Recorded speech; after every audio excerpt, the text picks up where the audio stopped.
Hey Panda here, and in today's video I just wanted to go over a few of the mistakes I see a lot of new players making. It's not your fault, you're new, of course. I just wanted to help you out and make sure that you are living your Destiny 2 life to the fullest. So let's not waste any time and get right into those top 5 mistakes that new players make. Coming in at number 1, we have the first mistake, which is equipping the highest level item thinking it will lead to higher drops. So let's say you get a brand new piece of shiny gear, but you don't necessarily want to use it because you like what you currently have equipped. I'm here to tell you that that is okay. Do not feel obligated to equip the highest thing at any given moment because Destiny 2 actually takes into account the highest level gear you currently have and will give you better drops accordingly. You don't actually have to have that piece of gear equipped in order to receive higher level drops and continue leveling. Another thing I see a lot of new players not doing is utilizing their seasonal artifact. You can use the seasonal artifact even if you do not own the current season, meaning it is free for all players. In order to obtain the seasonal artifact, all you have to do is complete the free introductory mission for each season. Inside the seasonal artifact are a bunch of fun perks that you can unlock to enhance your gameplay and also help you take down specialized enemies. Perhaps the most important thing your seasonal artifact will allow you to do is stun champions. And if you don't know how to stun champions, well guess what? That's number 3. Early on in your Destiny 2 journey, you will come across enemies called champions. You might not be able to kill them, they might kill you really quick, you might bang your head against the wall wondering, what am I doing wrong? Why can't I kill this enemy?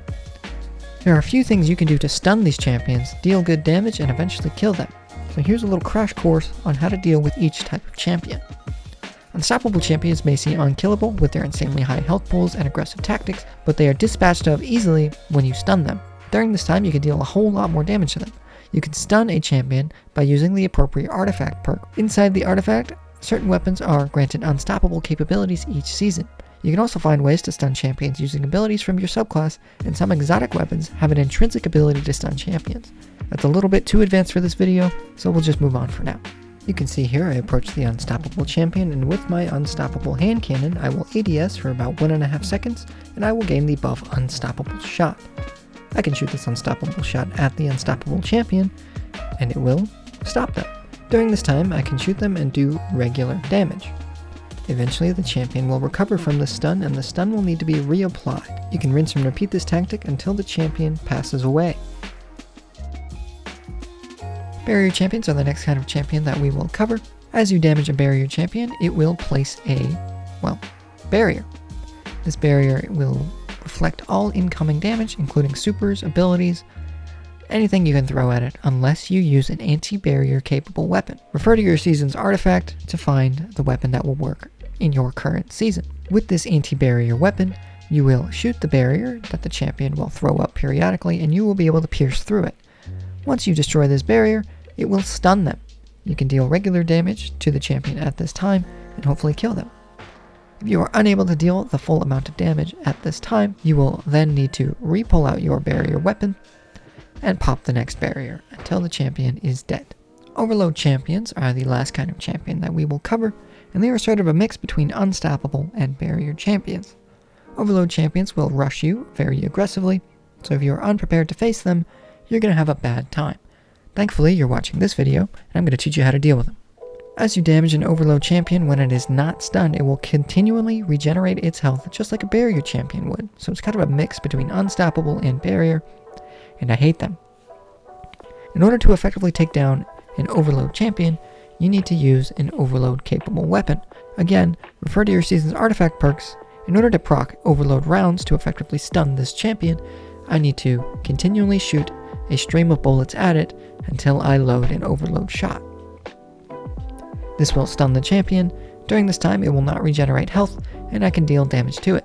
It's very important that you learn the cadence of when the health regeneration will start, as you will want to reapply overload to prevent your hard work from getting erased. Not knowing about Destiny 2's Transmog System leads you to miss out on one of the game's most satisfying endgame objectives, which is making your Guardian look good. Once you get a piece of gear, keep in mind that this is legendary gear only, you can actually change the look of your equipped pieces of armor to look like the piece of gear you just received. In order to do this, you'll need to visit Ada 1 in the tower, complete her bounties, and you will receive raw synthweave. You can turn this currency in at the loom behind you. You will in turn receive another currency which you can redeem on armor looks within the UI menu pictured here. You can actually make your guardian look like almost whatever you want. Over time, you'll gain new appearances to change the way your armor looks, so that your guardian is always looking the best that it can be.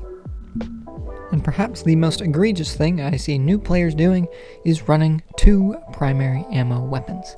I know it might sound nice to have 2 unlimited ammo weapons, plus your heavy weapon, but I'm here to tell you that it's actually hurting yourself and your team. In PvE, there is really no reason at all to use 2 primary ammo weapons at the same time. If a larger enemy happens to surprise you and get the drop on you, your primaries are not going to save you. You cannot effectively do enough damage within that time frame most of the time to survive. If you run out of heavy and you need to damage a boss, a primary ammo weapon is not going to help you effectively damage that boss. What you need is a backup weapon that can deal good damage and save your life. A primary ammo weapon will never be there for you. It's good for the trash ads, it's good for finishing larger enemies, but it is not good for dealing out high amounts of damage very quickly, which will allow you to effectively complete activities faster, more efficiently, and in the end, I would imagine, have more fun. Running 2 primary ammo weapons locks you out of seeing a lot of the cool things that Destiny 2 weapons have to offer. And if you decide to run 2 primary ammo weapons, you are effectively blocking yourself off from all of those super amazing guns that you're probably missing out on. So there you have it. Those are the 5 mistakes I see new players making all the time. It's not your fault. Again, you are new. I just wanted to give you all a heads up on how you can more effectively have fun inside of Destiny 2, make activities faster and more efficient, and relieve some of that frustration you might be feeling when the game doesn't explain things to you. So thank you for watching, and I will see you in the next one.